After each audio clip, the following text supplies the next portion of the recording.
मुलाकात, बातचीत, समझौते और कूटनीति से इतर दुनिया के तमाम देशों के साथ संबंधों को नया आयाम देने में प्रधानमंत्री नरेंद्र मोदी की खुद की छवि और उनके प्रयास काफी कारगर साबित हुए हैं। वे ऐसे नेता के रूप में भी उभरे हैं जिनके विचारों को दुनिया के तमाम देश और उनके नेता पूरी गंभीरता से सुनते हैं। पीएम मोदी के विदेशी दौरों में मेजबान देश उनके विचारों को सुनने का कोई मौका नहीं छोड़ते और यही वजह है कि वो अपनी संसद के विशेष सत्र को संबोधित करने के लिए पीएम को आमंत्रित करते हैं। विदेशी संसदों को संबोधित करने का उनका यह सफर 2014 में प्रधानमंत्री बनने के बाद से ही शुरू हो गया था। 16 जून 2014 को पीएम मोदी ने भूटान की संसद के संयुक्त सत्र को संबोधित किया था। यह विदेश की किसी संसद में उनका पहला संबोधन था। 4 अगस्त 2014 को उन्होंने नेपाल की संविधान सभा को संबोधित किया।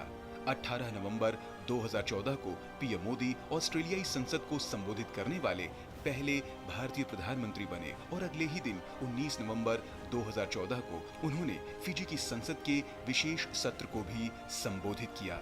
2015 में प्रधानमंत्री मोदी मॉरिशस, श्रीलंका और मंगोलिया की संसद को भी संबोधित कर चुके हैं। 12 नवंबर 2015 में पीएम मोदी ने ऐतिहासिक ब्रिटिश संसद में नए भारत की बुलंद आवाज को दुनिया के सामने रखा था। 25 दिसंबर 2015 में पीएम मोदी अफगानिस्तान की संसद को भी संबोधित कर चुके हैं। पीएम मोदी अमेरिकी कांग्रेस के संयुक्त सत्र को भी 2 बार संबोधित कर चुके हैं। पहली बार 8 जून 2016 को और फिर 23 जून 2023 को। प्रधानमंत्री मोदी जुलाई 2018 में युगांडा और जून 2019 में मालदीव की संसद में भारत की आवाज प्रमुखता से रख चुके हैं। 21 नवंबर 2024 में पीएम मोदी ने गुयाना में तब इतिहास रचा जब वो गुयाना की नेशनल असेंबली को संबोधित करने वाले पहले भारतीय प्रधानमंत्री बने। इसी वर्ष 3 जुलाई को पीएम मोदी ने घाना की संसद को संबोधित कर इतिहास रचा।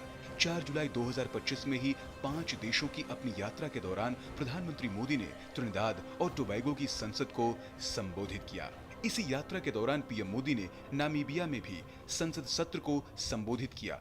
Let us create a future defined not by power but by partnership.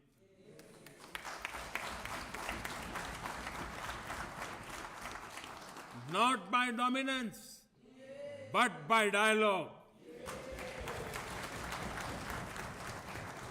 Not by exclusion, but by equity.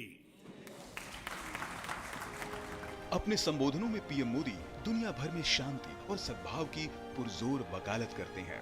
प्रधानमंत्री मोदी ने हाल के अपने हर संबोधन में ग्लोबल साउथ की आवाज को मजबूत करने पर जोर दिया है। संघर्षों से जूझती दुनिया के लिए उनका स्पष्ट संदेश है, केवल संवाद और कूटनीति ही आगे बढ़ने का रास्ता है। Bureau report, DD news.